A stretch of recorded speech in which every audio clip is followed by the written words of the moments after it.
Robert, we have some huge updates talking about Carlo Ancelotti and his future and his links to Manchester United, which we'll be talking about. We've got an update as Thomas Tuchel talking about the backlash from obviously the whole Sir Jim Ratcliffe stuff as well. And we're looking at the statement that Manchester United have put out and a few other things as well. But the first thing I want to talk about is Carlo Ancelotti. So it come out yesterday from the Athletic. Also, there's some stuff on Zerbi as well, which we discussed. But Carlo Ancelotti, who was linked to Manchester United, is set to sign a new 4-year contract with the Brazilian Football Federation, keeping him as the head coach of the nation through to 2030. The paperwork of the deal has not been finalised, but it is expected to happen. So, listen, Manchester United are going to be losing out on another manager. Now, again, that's what's been said on Ancelotti. I don't think we would have got him anyway. I think it was just hopeful links. For example, linking us to Luis Enrique. I think Ancelotti is a top level manager and does fit all kind of the things that Manchester United are looking for. Serial winner, Premier League experience, top level manager.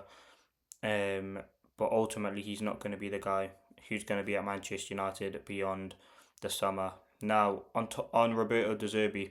De Zerbi is ready to pick Tottenham over Manchester United, viewing Spurs as the next logical step in his managerial career. United still rate him and have him on the shortlist for the permanent job. So that came out yesterday, and then later on yesterday, this came out from, I believe, Fabrizio Romano, talking about De Zerbi again.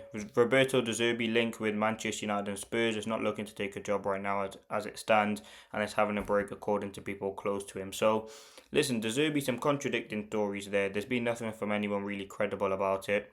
I think De Zerbi is someone who obviously is going to leave Marseille or might have already left them and does want to join or will be looking to kind of join a new club.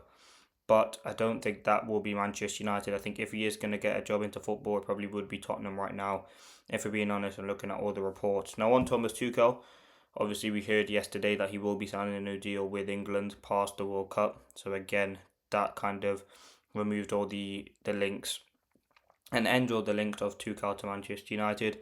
So this is what was reported. From Manchester United, there was absolutely a genuine interest in Tuchel. He's really appreciated by the people at Ineos and Manchester United management. His full focus was always on the World Cup. Tuchel was never going to agree anything with United now or before the World Cup. No chance at all. Appreciation for Manchester United, highly rated at Manchester United, but nothing to follow as Tuchel was fully focused on the World Cup and has now signed a new contract. So Tuchel won't be joining Manchester United. Ancelotti won't be joining Manchester United, and at the moment it doesn't look like De Zerbi will be joining Manchester United. So that leads down one road, in my opinion, and that is Michael Carrick. Again, as I talked about a few days ago, Carrick is someone who I don't think Manchester United want to reveal, but he is definitely on their shortlist, and they will definitely be considering him now. With all the managers that they are trying to be linked to not being able to get. Now, I would say about Carrick, it is too early and premature to think about him potentially staying at the club beyond his current deal. I think if he does a good job and the performances continue, I think there definitely will be an intention and a desire to keep Carrick at the club. And I think Carrick, listen, he's a decent manager. Don't get me wrong. We've seen that in his time at United, the way he's able to transform us in such a short space of time. I think it works and aligned with a lot of Ineos sort of ways in which they operate. A yes man, someone who probably wouldn't demand too much. And he's not really a loud, outspoken manager. If you look at some of the previous managers that we had in Amorim, who obviously called out the board, that led to him being sacked. Mourinho, someone who's very loud as well. Ten Hag. So, listen, we've had loud managers and people who like to go against the board, and I think Carrick is just not going to be that. He's someone who gets the club, and he'd be happy just to manage, and I think he believes it's the right step. He said it feels normal, and he obviously would have already been at the job and has worked with quite a few of these players now on a short term, but a few of them before as well. So I think Carrick is definitely an option that is looking increasingly likely. I think Enrique is someone who is wanted by a lot of fans, but I think that is definitely out the window. I think Ancelotti obviously signing a new contract, Tuchel signing a new contract is big snubs for Manchester United, but I don't think Ancelotti would have come to United anyway. I think he's done with the Premier League. I think Brazil is probably the next stage for him now in his career, which he's had a great career, multiple Champions Leagues won, managed Madrid, AC Milan, I believe, Everton, Napoli. So listen, he's a top level manager.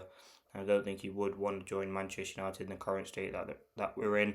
Obviously, Zidane, I think he's expected to get the France World Cup job. So yeah, and then you have other options. Andoni Iraola, that's been linked. So yeah, that's it on the managerial situation now. Now, on Michael Carrick, he's actually won the January Premier League Manager of the Month.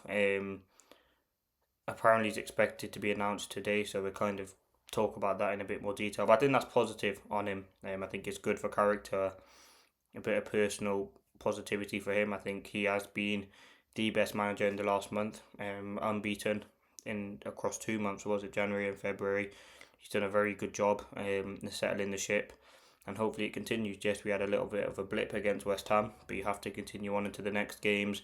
And we have some tough games coming up. It's Everton, and obviously 10 days from now with no FA Cup, so we will have a lot of time to prepare. But yeah, I think that's positive in itself. Now, obviously, Jim Ratcliffe quotes, they were embarrassing. I'm not going to go through all of them, but apparently United players have been dismayed by Ratcliffe's comments about immigrants have colonised the UK. One senior United player said he had no words in response to Ratcliffe's remarks. Listen, the quotes were just so unnecessary from him. I don't know why he was comparing the situation of Manchester United to the current economy. Like, I don't really get it, in my opinion. It just seemed a bit out of touch, and he's just someone who just doesn't get this football club, in my opinion. He was talking about how he's been like unfavourable because of the decisions that he's made. Like, it don't really make any sense, in my opinion. So this is what Manchester United had to say. They put out a statement yesterday. Manchester United prides itself on being an inclusive and welcoming club. A diverse group of players, staff and global community of supporters reflect the history and heritage of Manchester, a city that anyone can call home. Then they talk about the campaign that they've done, All Red, All Equal, in 2016, which embedded equality, diversity and inclusion. We're deeply committed to the principles and spirit of the campaign. They are reflected in our policies, but also in our culture. Of course, this season we have participated in events and initiatives. We've also celebrated our supporters club's events. In the weeks and months ahead, we will be supporting further initiatives. This all sits alongside the incredible work the Manchester United Foundation undertakes. We will continue to represent our people and our city and our fans with a purpose and pride. I mean, the fact that United don't even agree with what's kind of being said by Ratcliffe is all you really need to know. I think, like, it was just random comments. There was no need for him to say something like that. There was no sort of desire. There was no purpose, and I think it just come out of nowhere, really.